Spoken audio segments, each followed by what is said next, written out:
నమస్తే, this is Sourya. Welcome to our channel. ముందుగా Red TV ప్రేక్షకులందరికీ మహాశివరాత్రి పర్వదిన శుభాకాంక్షలు. ఈ రోజు మహాశివరాత్రి పర్వదినం సందర్భంగా తెలుగు రాష్ట్రాలే కాకుండా దేశం నలుమూలలో ఉన్న శివాలయాలన్నీ కూడా భక్తులతో కిటకిటలాడుతూ ఉన్నాయి. శివనామ స్మరణతో మారుమోగుతూ ఉన్నాయి. ప్రతి చోట కూడా ఆలయాలన్నింటిలోనూ కూడా ప్రముఖ శైవ క్షేత్రాలు ఏవైతే ఉన్నాయో వీటన్నింటిలో కూడాను భక్తులకి సంబంధించి ఇతర ప్రాంతాల నుంచి కూడా తరలివచ్చే భక్తులు ఉంటారు కాబట్టి ప్రతి ఆలయంలోనూ కట్టుదిట్టమైన ఏర్పాట్లను చేశారు. అలాగే భక్తులకి కావాల్సిన ప్రతి సౌకర్యాలని కూడా దగ్గరుండి చూసుకుంటూ కూడా ఈ మహాశివరాత్రి పర్వదినాన్ని భక్తి శ్రద్ధలతో జరుపుకునేలాగా ఏర్పాట్లను చేసినట్లుగా కూడా మనకి కనిపిస్తుంది. అలాగే ముఖ్యంగాను తెలంగాణ రాష్ట్రంలో తీసుకుంటే శ్రీశైల మల్లన్నను దర్శించుకోవడానికి లక్షలాదిగా భక్తులు పోటెత్తుతున్నారు. అలాగే మహాశివరాత్రికి మధ్యలో ఒక్క రోజు మరుసటి రోజు సోమవారము అలాగే తర్వాత అమావాస్య ఇవన్నీ కూడా వరుసగా రావడంతో ఆలయాలన్నీ కూడాను అత్యంత రద్దీగా కనిపిస్తున్న పరిస్థితి అయితే ఉంది.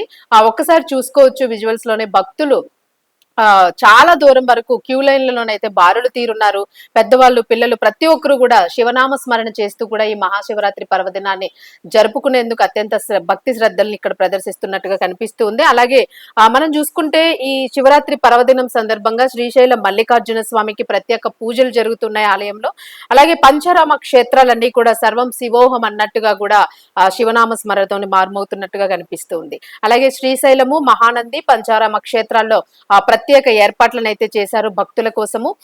అలాగే రెండు రాష్ట్రాలకు సంబంధించిన ముఖ్యమంత్రులు కూడా రెండు తెలుగు రాష్ట్రాలను తెలంగాణ అలాగే ఆంధ్ర రాష్ట్ర ప్రజల కోసం ఇరు రాష్ట్రాల ముఖ్యమంత్రులు కూడా ప్రతి ఆలయంలో కూడాను కట్టుదిట్టమైన భద్రతా ఏర్పాట్లని చేశాము అని అయితే చెప్తూ ఉన్నారు.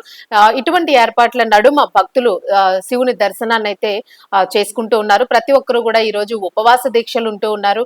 అలాగే ఈ రోజు సాయంత్రానికి అంటే శివరాత్రి మహాపర్వదినం సాయంత్రం నాడు రాత్రంతా కూడాను జాగరణ ఉండి అలాగే శివునికి భజనలు చేస్తూ ఉంటారు. రకరకాల గీతాలను ఆలపిస్తూ ఉంటారు. అలాగే లింగాష్టకాన్ని పఠిస్తూ ఉంటారు. సో ప్రతి ఒక్కరు కూడా మరుసటి రోజు సోమవారం కావడంతోనే దీక్షలు చాలా కఠినతరంగా చేస్తూ ఉన్నారు.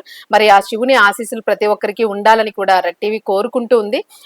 ఇక ఇదే సందర్భంగా పూర్తిగాను ప్రముఖ క్షేత్రాలు శ్రీశైలం జ్యోతిర్లింగ క్షేత్రము కొలువైనది. అలాగే అది శక్తిపీఠం కూడాను. మరి దీనికి సంబంధించి ఎంతో మంది శైవ భక్తులు శివమాలలు వేసుకున్న వాళ్ళు కూడా ఈ క్షేత్రాన్ని దర్శించుకుంటూ ఉన్నారు. అలాగే ప్రతి చోట కూడాను ప్రతి వీధిలో కూడా ఆలయాలన్నీ భక్తులతో రద్దీగా కనిపిస్తున్న పరిస్థితి అయితే కనిపిస్తుంది.